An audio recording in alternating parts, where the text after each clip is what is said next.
c'est un tapis de plastique. Mais c'est un tapis de déchets sur ces endroits magnifiques. Donc vous voyez des ours, vous voyez des baleines, vous voyez des bêtes magnifiques sur un tapis de plastique. Donc ça c'est vrai que quand même ça fait mal.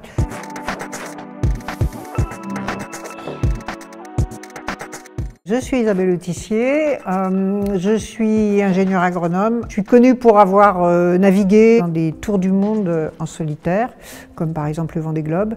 J'ai été présidente et je suis actuellement présidente d'honneur de la branche française du WWF. Par ailleurs aussi écrivaine, voilà, je touche un peu à tout. Changer les modalités, changer le regard, tout d'un coup on dit mais oh les gars, on peut faire autrement et ce sera moins con. En fait ce qui me réveille c'est le sentiment d'urgence et de me dire là on n'a plus beaucoup de temps avant que ça se complique vraiment pour l'être humain, pour les communautés humaines. Des fois on se dit oh bon, tout ça ne nous concerne pas. Ben si, on est une partie de la planète, on est une partie de la nature. Et donc tout ce qui arrive à la planète et à la nature, ça nous arrive. Quand on va couper la forêt quelque part, eh ben, ça peut se traduire en pandémie pour nous. Il y a 2 ou 3 choses qui menacent considérablement la biodiversité, l'habitat ou la nourriture. Hein. Quand vous mettez des pesticides sur un champ, vous supprimez tous les insectes, puisque c'est fait pour ça, et quand vous supprimez tous les insectes, vous supprimez la nourriture des oiseaux, donc vous supprimez les oiseaux. La deuxième, c'est évidemment le dérèglement climatique, qui fait que petit à petit, on est en train de décoordonner les écosystèmes. Donc quand les animaux ne trouvent plus, quand les poissons ne trouvent plus le plancton qu'ils veulent manger parce que le plancton il est parti au nord, forcément c'est des atteintes à la nature qui vont être considérables. Et la dernière grande raison c'est la pollution généralisée. Les forêts sont indispensables aux hommes. Que ce soit pour nous fournir de l'oxygène, quand même, ça peut servir, pour absorber les gaz à effet de serre, pour maintenir une vie, une nature, une biodiversité à beaucoup d'endroits, pour nous rafraîchir, etc. Les forêts sont extraordinairement mises à mal. Hein. En 12-13 ans, on a déforesté presque la surface de la France, 80% de la surface de la France. Donc on est encore dans une déforestation massive dans le monde. Extrêmement grave. Ce qui est important, c'est la forêt primaire. Parce que la forêt primaire, la vieille forêt, elle a développé une multitude d'espèces, déjà de plantes et d'espèces animales associées, une complexité extraordinaire que vous ne retrouverez jamais dans ce que j'appelle moi la culture d'arbres. C'est-à-dire si vous détruisez cette forêt primaire, vous allez planter des arbres en rhodognon, peut-être que ça va capter un peu de carbone, mais ça sera zéro en termes de biodiversité.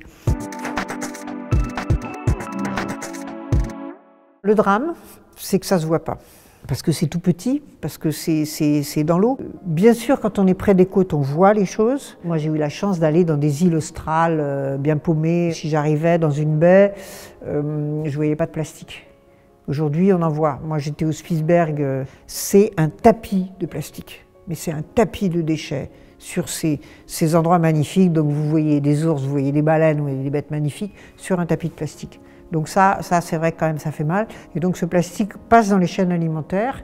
Et ce faisant, évidemment, comme c'est pas très bon pour la santé de manger du plastique, on est d'accord, ça va infecter, ça va rendre malade, hein, tout simplement, tous les êtres vivants de la chaîne alimentaire, à commencer par le plancton, jusqu'à la baleine ou jusqu'à l'homme, évidemment.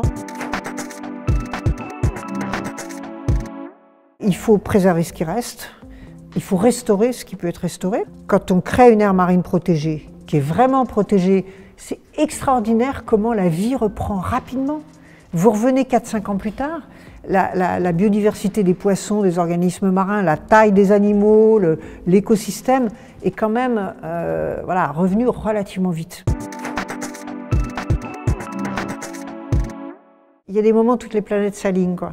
Et je me souviens de mon premier tour du monde, et le jour de mon anniversaire, je rentre dans les fameux 40e rugissants. Donc déjà, ça c'était assez symbolique.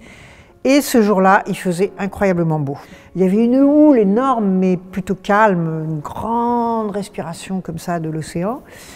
Et je vois mes premiers albatros. Et les albatros, c'est des oiseaux mythiques, ce sont les plus grands oiseaux de mer. C'est ma petite boîte à trésors à moi. Et quand je chouine un peu, quand j'en ai marre, ben, ça vaut le coup d'ouvrir la boîte à trésors et de se dire, bah waouh, mais là en ce moment, il y a des albatros qui sont en train de planer sur les vagues, encore maintenant.